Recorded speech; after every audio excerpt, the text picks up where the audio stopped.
partners as individual men and women and children, whatever their pronouns are that they prefer. That's what we focus on. We focus on names and not labels. Thank you for that. That is really, really helpful. You also mentioned your client partners, which is something else I've noticed just in our exchanges and emails. Can you tell me about the constituents, the word I keep using, and you come back with client partners, the kinds of people that YSRP serves, and what kind of relationships you have with them, and how you've been intentional around those relationships? So I think John and I are going to ping pong since we're not in the same place. Right. Go ahead. I have some photographs and some other slides we talked about before we went on air. So if you want me to pull up a slide or image, let me know. I'll be happy to do so. You want to jump off, John, and I'll tag on. Oh, wow. I'm just going to pull up a photograph too while you do that. That's all right. Mm-hmm. So we referred to client partner because I think that was your initial question. Yes. Why do we refer to them as client partners? Because obviously, if you're working with someone and you're providing certain levels of service or support, I think that's the traditional term, clients. But we don't look at that in the way that it's traditionally been used. We look at them as partners because we're partnering with them for them to achieve whatever goals that they share with us. That goes back to the value thing that we talked about, that they share with us exactly what it is that they want to achieve. And so we partner with them and their family members and community members that they're around to help them achieve their goals. And so they're not just clients, they're partners in the goals that they want to achieve. Yeah, it's really it's a rejection on our part of the traditional clients, the service provider client recipient relationship. We're trying to disrupt that power dynamic in as many ways as we can, and say that we're rooted in partnership, we're rooted in relationships. We believe in self-determination in terms of the length of our engagement in a particular young person or former juvenile lifers case trajectory or their process of returning home. And that is a result of direct and candid conversation that we hold ourselves to. We don't have a traditional service model where we say, we support you for 6 months once you've come home from a carceral setting, and then best of luck to you. We say this engagement lasts for as long as you, our partner, determine that it should. And then we are always available for you to come back. It's not a cliff sort of situation. And that's the way that we've been co-creating and developing an idea of partnership for our organization, at least. That's wonderful. I'm sorry, as a nonprofit person to another nonprofit person, how do you fund this? It sounds wonderfully resource intensive. These relationships that could go on for years must be very expensive. How do you fund the organization? I love that question. Until I heard your answer, but I'm genuinely curious. Yeah, no, it is resource intensive. It absolutely is, and that's also core to our model. We are very fortunate to receive largely general operating support from foundations that are local and that are national. And we are also driven by individual donors. We are not a government funded entity. We received some court appointment funds in juvenile lifer cases that we worked on between 2016 and 2019, but that's been a very small percentage of our budget. We have worked hard to develop authentic relationships in philanthropy with funders who've been courageous and values aligned with us, and who said, we believe in this new vision of working in partnership with young people who are facing the most serious charges, with former juvenile lifers who thought they would never come home. We're going to fund it. It's not to say that it's been easy and that we're not constantly searching and scraping for new resources to sustain the vision and the work, but we certainly don't want to cut corners in terms of the commitment, the number of hours that we think are required, and the expansive vision of partnership that we think is required to really achieve our vision of justice at YSRP. Can you tell us a little bit about the impact that you have? I mean, the number of clients, client partners that you serve in a given year, or the number of people who you've helped come home? Yeah, and there's a lot to say about that too. In our 6 years, we have worked with approximately 60 young people. In 2018, we expanded our work to include not only Philadelphia County, but Delaware County and Montgomery County as well. We think ultimately if we're going to disrupt the way that young people are prosecuted in the adult system in Pennsylvania, we can't just have Philadelphia as our data set. So we are looking to develop partnerships more broadly. We have been hovering around a 90% success rate in terms of our ability to avoid adult prison in our youth cases. We measure success a little bit differently on the juvenile lifer side of our work. We can dig in on that. We've partnered directly with 40 former juvenile lifers, the majority of whom have come home over the past couple of years. John can speak more to that. And these are not huge numbers, but also we're a team of 8 people. And we're 6 years old as an organization. So I actually think the numbers are quite something from where I sit, but I'm biased. And we think that there's something here in terms of the model and how it might be applied elsewhere, the lessons that can be learned from it. We don't measure success, I will say, also in terms of recidivism. Those numbers are also extremely low, especially on the juvenile lifer side of things. We measure success in terms of connections to resources and opportunities and the achievement of the self-determined goals that individual young people and former juvenile lifers have set for themselves, not the imposition of metrics that we apply to them. You should build on that. Right, and I would just say just a little briefly about that. As just imagine and showing, as you visit Greater Ford when and met individuals who are there, and pretty much your life is controlled, where to go, who you can, if volunteers come in, what level of contact you can have with them. So your life is controlled. You don't have that sense of agency. That's what we hope to restore back to individuals, like to provide them with that agency to be self-determined and to achieve the goals that they ultimately want to achieve. And we're just there to be a support for them. That's amazing. John, we were talking before we went on air about the values of YSRP. Do you want to say a few more words? We're talking about this graphic here, which I understand is on your website. Can you tell us about how you built those values and sum up what they are of the organization?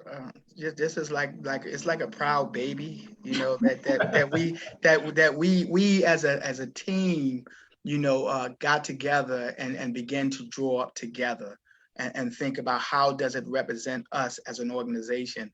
And so I would just simply say, like, the first one, which is like really the prelude to everything that comes afterwards, which is to recognize that the criminal justice system is rooted in the legacy of slavery and white supremacy, and that this has created harm, particularly amongst people of color. And our responsibility as an organization is to undo some of that harm. And these are the ways in which we do it as you go down the line. What that healing looks like, how do you restore that self-determination? How do you build a relationship that's not tokenism, a partnership that's not tokenism, and so these are what the values that guide us in the religion. And it's not easy because, like any document that's guiding you, they're tough because you deal with tough situations, but this is what guides us through the work that we do. Yeah, and I will say it was, I love that analogy, John. It was like a birthing process. We co-created this. It's not just, we're not just saying it. We sat around a table and agreed as a team on every sentence that is on this graphic. And I do encourage folks who are interested to take a look. It's on our website, a bit easier to read there. And we went through this collective process of ratifying each statement, of coming to an agreement about what it meant, thinking about how the values take shape and take hold in our work. And we've been describing it recently as a living, breathing member of our team. When we have questions, not entirely sure where to go in a particular situation, we go back to our values. What do our values tell us to do? And we're really proud of them. Among the other things that John lifted up, at the core being this idea of justice and our responsibility to address the harm of the system, is also this rejection of saviorism, in particular white saviorism, and how it shows up in this work and in this space. You see client partnership called out there. We talked about that a little bit already. And our commitment to moving forward with integrity and with dignity. And that means being direct, being candid, and really respecting the relationships that we've been building. Does that word saviorism actually appear in the document? It does. Oh, that's great. Good for you. That is something that I think anyone who does this work, if you're not asking yourself, if you're not asking yourself about that, you probably should be. I That's so inspiring. That's in your work.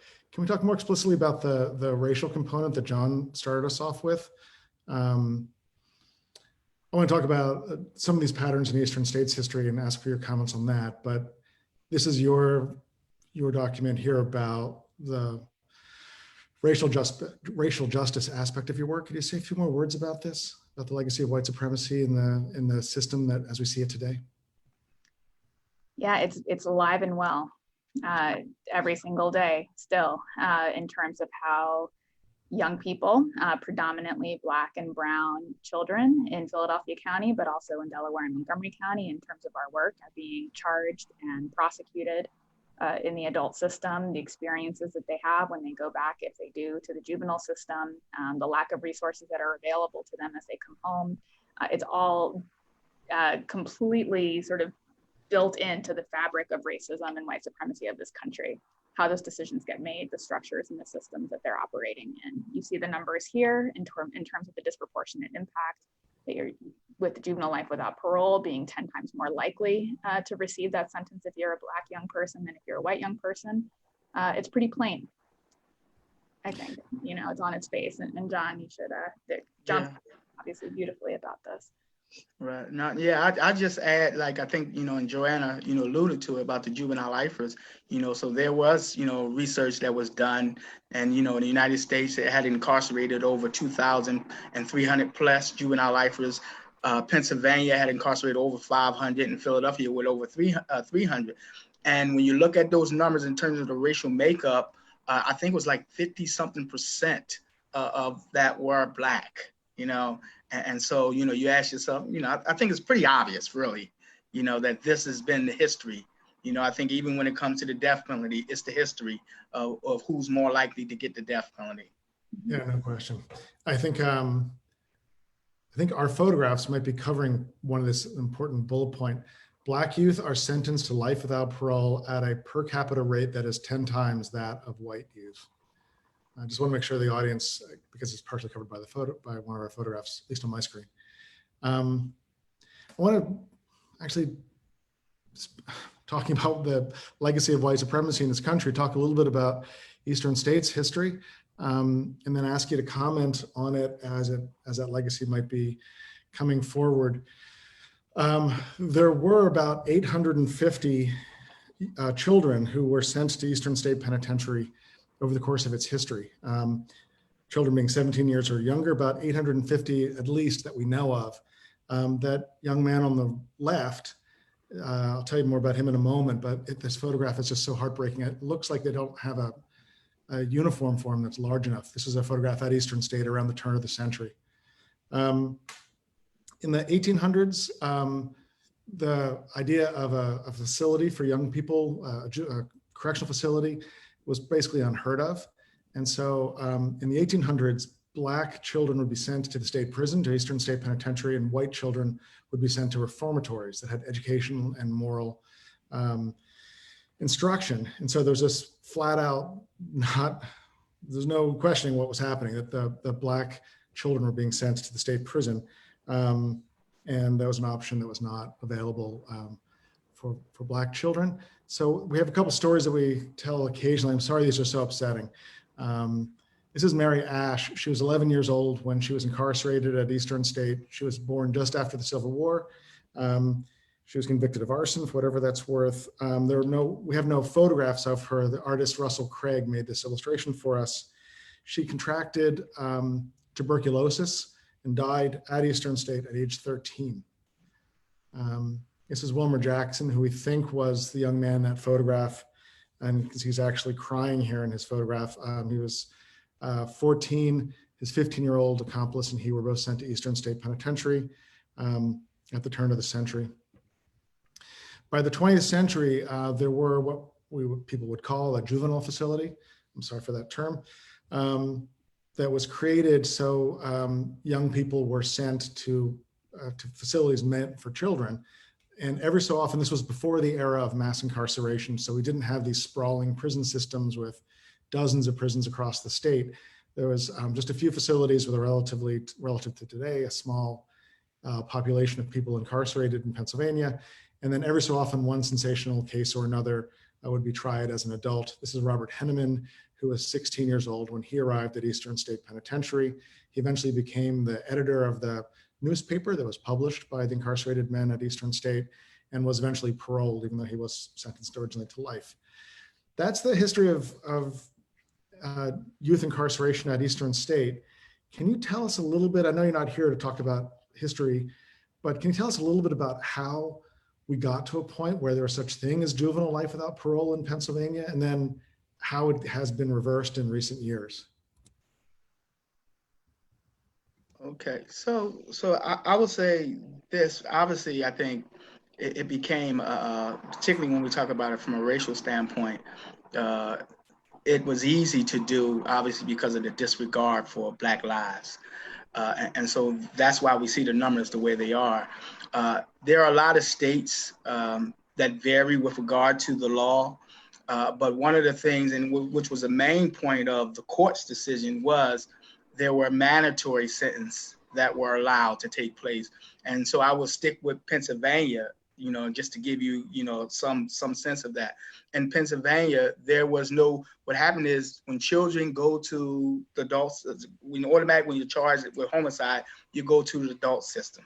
And so it's your responsibility. We just had an interesting conversation about this. It's your responsibility to prove that you are amenable to treatment in a juvenile facility.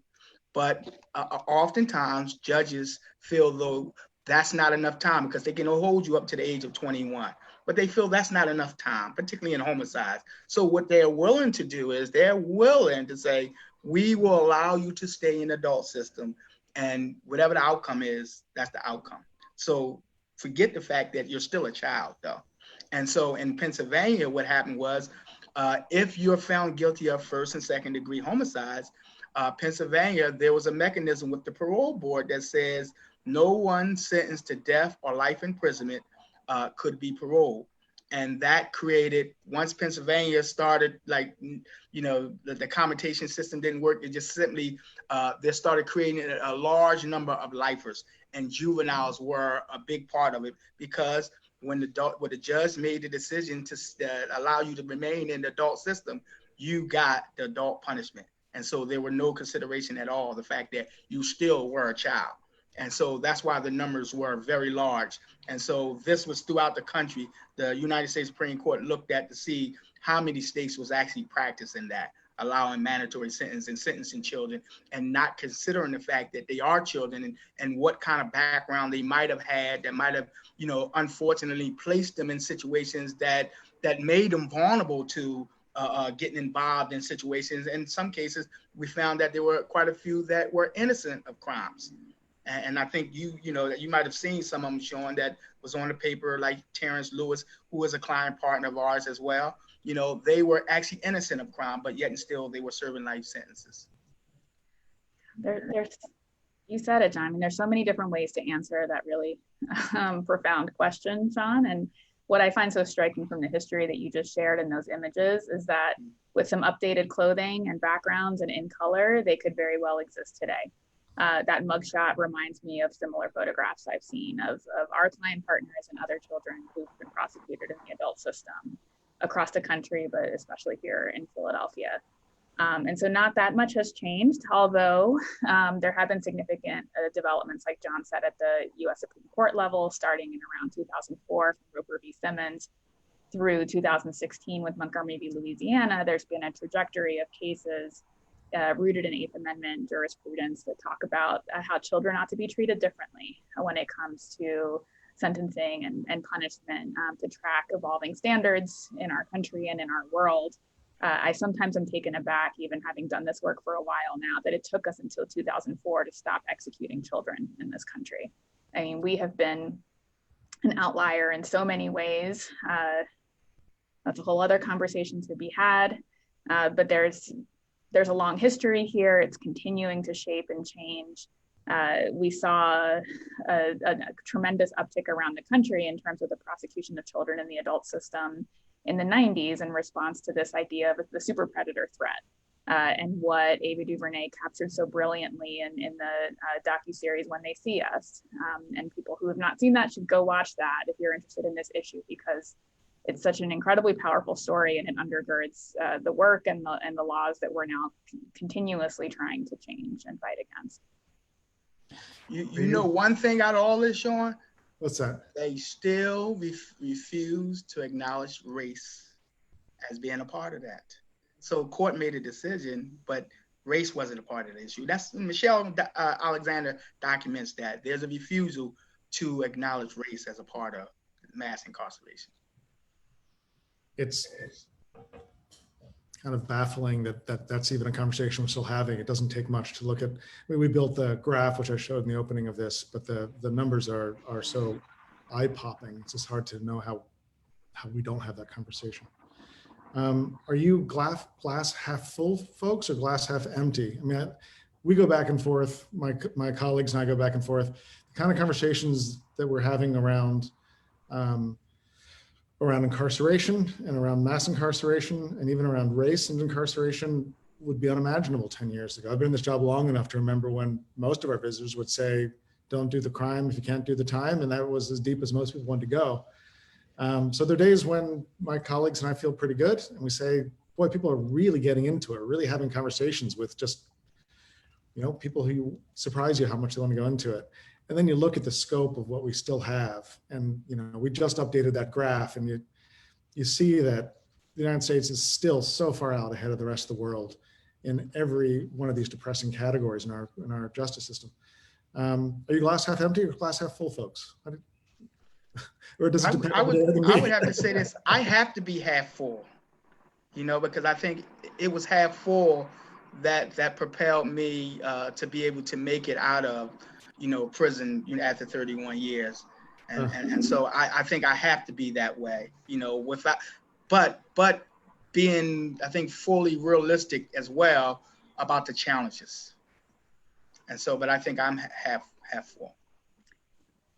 I have to say, a full person also. I said you strike me as a half full person. You seem like I generally am too, but please.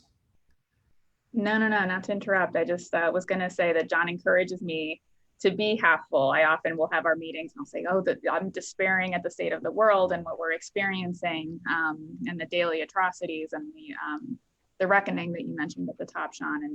And John reminds me that there's another way to look at these things all the time. And I'm grateful to you for that, John. And I think the fullness of my glass has been shifting or changing on almost a daily basis, especially recently. I think that there's reason to be somewhat cautiously optimistic. We are having conversations now that I didn't think we would be having, and that is a good thing. At the same time, right now, as we sit here tonight having this conversation, there are 20 teenagers who are going to sleep in the adult jail in Philadelphia County. 20 predominantly Black and brown teenagers who are missing their families, who are missing their communities, who are being subjected to atrocious conditions in the midst of a pandemic in an adult jail system. And they don't need to be there in 2020. There are alternatives, there are other options that we can be pursuing where they can be treated as the children that they are and not treated like, dehumanized juveniles or adults, frankly, who are devoid of adolescence. So, it vacillates for me, and I lift that up as one reason that kind of pulls me back to feeling like there's just so much work that we need to be doing. Johnny, you're reminding me of a moment from years and years and years ago. We were training a group of our educators, and we always go into prisons and try to meet people who are incarcerated, and we choose different levels of prison and different types of prisons. And we went into Holmesburg back before it closed. So this is a county prison, mostly full of people who are pre-trial. And it's kind of random. It depends what the administration tells you, who they make available for you to meet with. And so we met with a group of teenage boys. If there was a white kid in that group, I don't remember it. It was a large group, 30 teenage boys. And we had a nice conversation with them. We were talking about our work, and it was a really nice time. As we left, one of our guides said to one of the officers, what a nice group of kids. And maybe one of them will work for us someday. Maybe they can come home and, get jobs at Eastern State. And the officer said, oh, you don't get it. None of those guys are going home. Those guys are all waiting until they're 18. And the entire group we had just met were young men waiting until their 18th birthday to be transferred to the state prison. They were all, going to go do decades, if not life. And it was shocking because they were a bunch of kids. I hadn't thought about that memory action in a long time. This was years ago, but those kids are probably still in. You know, if they were just, anyway, not to get off on that, but can you tell us a little bit about the suit that you filed recently, trying to protect the health of young people in this era of COVID? I meant to get to that earlier in our conversation. I don't want to run out of time. Yeah, and there's, you know, it's a long story and it's a short story. It was the first time for us at YSRP that we engaged in that form of litigation, and we did it with our brilliant partners at Juvenile Law Center and at the law firm DLA Piper, as you mentioned at the top. And we were trying to compel the Pennsylvania State Supreme Court to take urgent, immediate action to get young people out of carceral settings, not just juvenile detention, but also adult jails. In light of the pandemic, in light of the risk involved of detaining children that way, caging them that way, and what that means not just for them and their health and their safety, but for the communities that they're returning home to, family members, elderly family members that they're returning home to. And so we tried. And unfortunately, it wasn't successful in the way that we hoped. The Pennsylvania State Supreme Court declined to exercise its authority and instead deferred to individual counties to take their own approaches. We do have a large state. There's 67 counties. The dynamics are different across the state. From Philadelphia to Pittsburgh, there's a lot that we can say about that. We were disappointed. We remain disappointed by that outcome because we think it results in justice by geography, and young people are not getting the same opportunity to return home across the board, and that's a real issue. So I'll just say that we're continuing to monitor, to have a lot of conversations, to work in partnership with our colleagues to see what we can do now several months after having filed the suit. The work is far from finished, and we're using every tool that we have in the toolbox to try to get as many young people home as possible. We've had several guests on Searchlight talking about how slow it has been to get people out of Pennsylvania prisons. So it's upsetting that's still part of this conversation even now. For folks on Facebook or on Zoom, you can send us questions if you like. I have two final questions for our guests from me, and then I might take a few if we have them from social media. How can people make a change? If people hear this and they're similarly concerned about the impact of these long sentences on young people, what can they do to help make a change? I would start. Yeah, I would start by simply saying I think we have to stop being very apathetic in terms of how we look at children. I think that we take for granted, sometimes that children grow up, particularly a lot of children in inner cities, grow up in these environments that are, financially, poor communities, as well as very violent communities. And then we don't expect them, to be a product of that. They didn't decide that these will be their communities. This is a community that many of them grew up in. And so I think too often we throw them away and not recognize that these are the circumstances in which a lot of children grow up in. And so I think that we have to take a different approach and recognize that they are not this way simply because they want to be this way. And that this is the environment in which we as a society and government officials have created or have done nothing about to change the circumstances in which a lot of them. So I think that we need, as community members, I think we need to become more aware of this. I think, and as we become more aware of this, I think our approach to dealing with children probably will shift a little bit. And so it doesn't mean, I think this is what we grapple with as an organization. It doesn't mean not holding them accountable as well, though. It means holding them accountable, but recognizing the circumstances in which many of them grow up in. And it's questioning what accountability looks like. What are our community-based notions of justice if we are applying an abolitionist framework? And there's lots of conversation to be had around that as well. And I think another way to answer your question, Sean, is in addition to what John shared, is that this is a movement. We encourage folks who are listening to join us. Go to our website, sign up for our newsletter. We need your support to do this work, especially right now in light of COVID. In the first few days and weeks of the pandemic, we were hearing from our client partners of immediate food insecurity, housing insecurity, loss of jobs.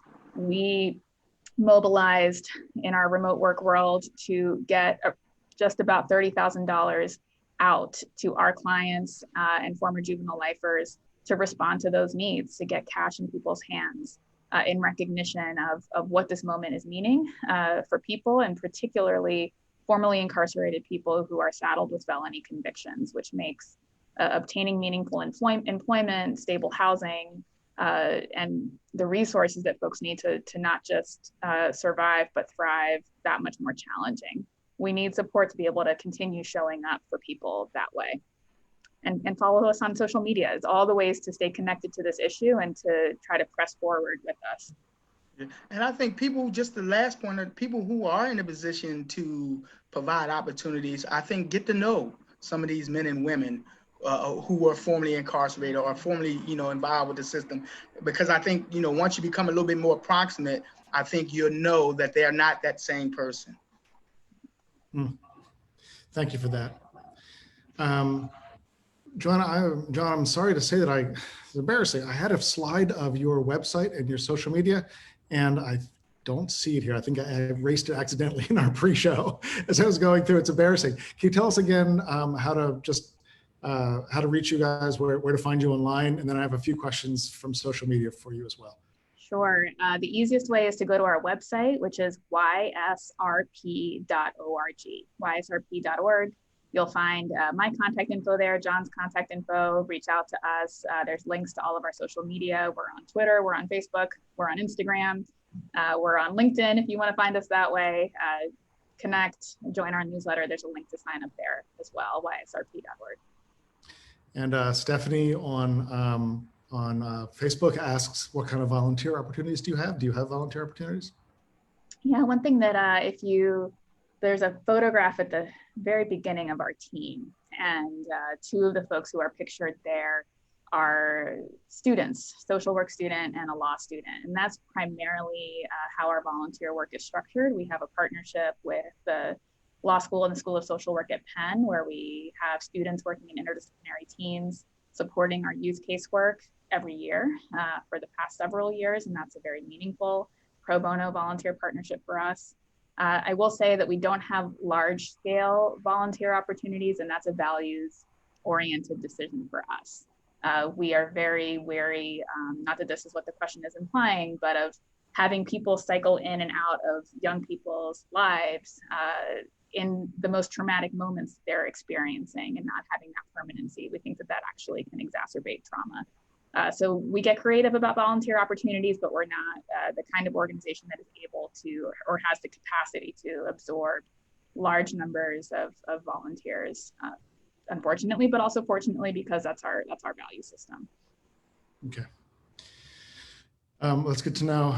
I have a question here that came in through Zoom, and as a white man, I'm actually feel a little uncomfortable even reading this question, but it did come in, and I think it's worth reading it out. How can we teach our youth about not going to prison when our men are incarcerated? Yeah. You know what? And I will say something about that. And oftentimes, probably many of them men went through the same thing a lot of the youth went through. They come from the same environment, same traumatic environments. And so they are a product of it as well. I think one of the things that we've been trying to do as an organization, though, is we just started a few months back what we call the Intergenerational Healing Circle. And what we do is many of the men who were formerly sentenced as children that have served significant amount of time, we pair them with some of our youth client partners. And so what they're doing today is they're exploring the trauma that both groups have gone through and trying to build community out of that. And so one of them pictures in there showed that we were just recently together where we had the opportunity to come together. This is one of the pictures right here. So these are not that one. Go back right, the other one you just showed. These are some of the youth client partners as well, youth client partners and some of the former men who were children. And so we meet every other week and we explore the issue of trauma and trying to build community from there. Because all of us went through similar trauma. That's Thank you for that, John. I think we have time for a few more questions. Here's a practical one that came in through Zoom. How many incarcerated that were sentenced when a youth have their cases pending for possible rehearing or resentencing? And will cases continue to be heard and possibly overturned, essentially indefinitely until they have all been reviewed? And these are the juvenile lifers you're referring to, or just? I'm just reading the question. So I think that's what it's referring to, though. yeah, I think so. That sounds right. How many incarcerated that were sentenced while a youth have their cases pending for possible rehearing or resentencing? Yeah, so I think if they're asking how many, are there people in Pennsylvania who are sentenced to life as children who are still awaiting review, or is that process complete now? It's getting there. Of the 521 juvenile lifers in Pennsylvania as of August 31st, 2020, I'm looking at my numbers here, 459 of them have been resentenced and 239 have been released. As of August 31st, yesterday, the parole grant rate for juvenile lifers in Pennsylvania, according to our state DOC, is 70%. So we're in progress. I think, folks are absolutely coming home, and John can speak to this, of course. We've still got a lot of work to do. People are preparing for and waiting for their parole decisions, and some resentencings are still taking place, as you see from the numbers. And of the states with the largest juvenile lifer populations, Pennsylvania has been moving more quickly compared to our counterparts in Michigan and Louisiana. Yeah, that's what I was just going to touch on. If you look at other states, they haven't moved as Philadelphia has moved and Pennsylvania has moved in general. They're still struggling with these issues. So Pennsylvania is doing better than most of the states in reviewing our youth life sentence. And they had the most. Pennsylvania.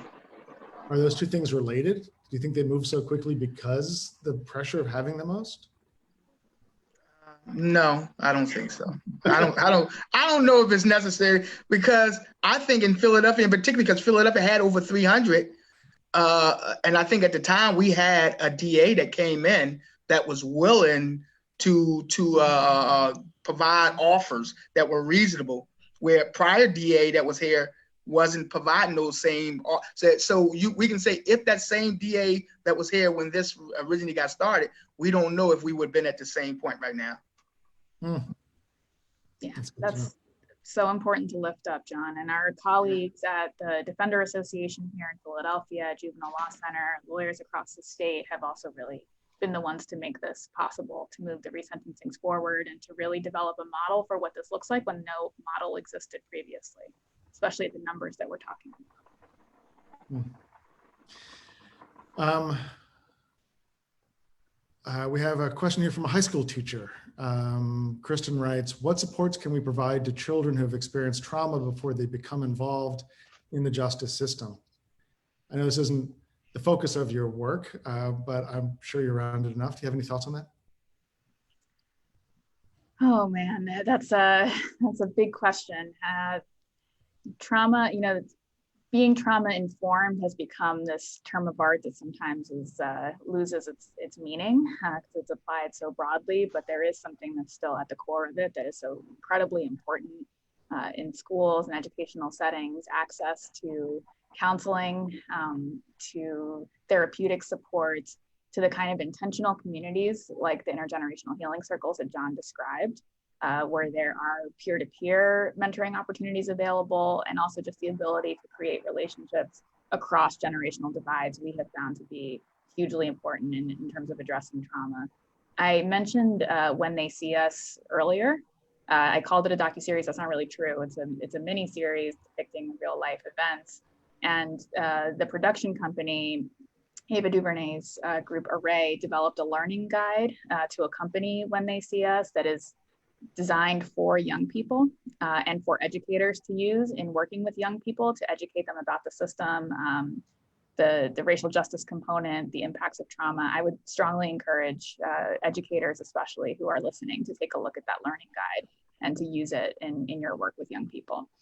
Yeah, and I would just lift up this, is that many of the former, children who were once sentenced as children to life without the possibility of parole that are coming out, a lot of them are actively involved and trying to find ways to be able to utilize their experience, to be able to give back and so to help prevent a lot of children from going through the same thing many of us have gone through. So I definitely want to lift up, those individuals who are doing that kind of work. That's a wonderful answer. I took some notes here myself. That's so great. And I think Lauren Zallett, our director of education, is probably watching tonight, and she's probably taking careful notes too. Robert on Facebook writes, is there value in trying to create a discussion involving health professionals as well as reform advocates in the process of brain development and the simple reality that young people have brains that are still developing and that complex problem solving develops late in the teens or in the 20s? So the heart of that question was, is there value to create a discussion involving health professionals as well as reform advocates? Short answer is, guessing you already are doing it. Yes, exclamation mark. And that kind of partnership with health professionals and researchers has formed the basis of the advocacy that we've been talking about here. It's all through the Supreme Court jurisprudence that led to eliminating the practice of mandatorily sentencing children to life in prison without parole. It's the American Psychological Association authored a really powerful amicus brief in those cases that folks who are interested should take a look at, that really walks through the scientific rationale around adolescent brain development and exactly what was just stated in the question. And in terms of our work being holistic and working across disciplines, we are always in conversation with health professionals in Philadelphia and across the country in terms of our advocacy work. I just think we need some partnerships with policymakers though, because ultimately they are the ones that when you get this information, what do you do with it? Are you going to ignore it? We are out of time. You two are so wonderful. YSRP is so inspiring. Thank you so much for your time and for joining us tonight. I have a couple quick thank yous. Nicole Frankhauser on our communications team is running all the tech for this. Thanks, Nicole. Damon McCool has helped us prepare for tonight with some good questions. John Pace, it is so good to see you as an old friend of Eastern State. And Joanna, it's so good to see you as well. Thank you both so much for being here. I'm going to close with a comment from Facebook. Someone wrote, let's see if I can find it here, from Andrea. Not a question, but wanted to let you know that I think it's fabulous you're helping youth find their way. And we agree. Thank you so much. You want to give us the website one more time if people are interested in your work, how to get a hold of the team at YSRP? Absolutely, ysrp.org. And Sean and all the folks at Eastern State and the folks listening, thank you for this opportunity to share about our work. It's an honor and a privilege for us, and we're very grateful. Pleasure. Wonderful to see you as well again, Sean. Thank you, John.